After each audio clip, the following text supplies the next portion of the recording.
Hey there, Crystal here with the Drive-Thru Devo, a Devo to make a difference in your life. And today we are going to be talking out of 1 Corinthians chapter 13, talking about love and what true love is. Stay tuned. 1 Corinthians chapter 13 is one of the most quoted verses in Scripture.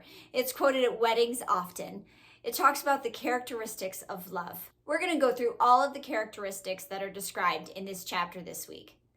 The first three that we're going to be talking about today are patience, kindness, and humility.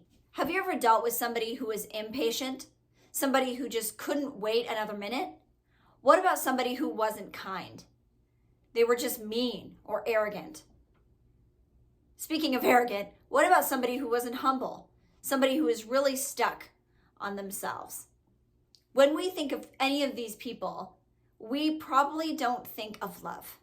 Interestingly enough, there are a number of verses in Scripture that actually tie humility, gentleness, and patience together.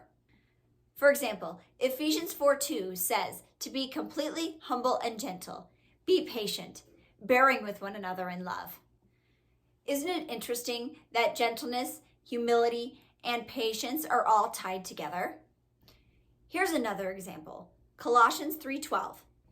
This verse ties together compassion, kindness, humility, and patience. Things that are all part of the description of love in 1 Corinthians 13. As we talked about last week, love comes from God. The only way that we can experience true love or give true love is through Him. Scripture also tells us that God is love.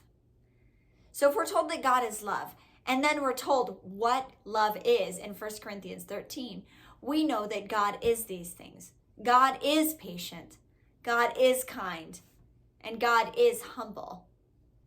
Therefore, as His people, living for Him, we too should be patient, kind, and humble. Pray and ask God how you can be more humble, how you can be more patient, and how you can be more kind. Now, I know it's a little bit scary asking for patience, but I assure you that there is a better you on the other side of this prayer.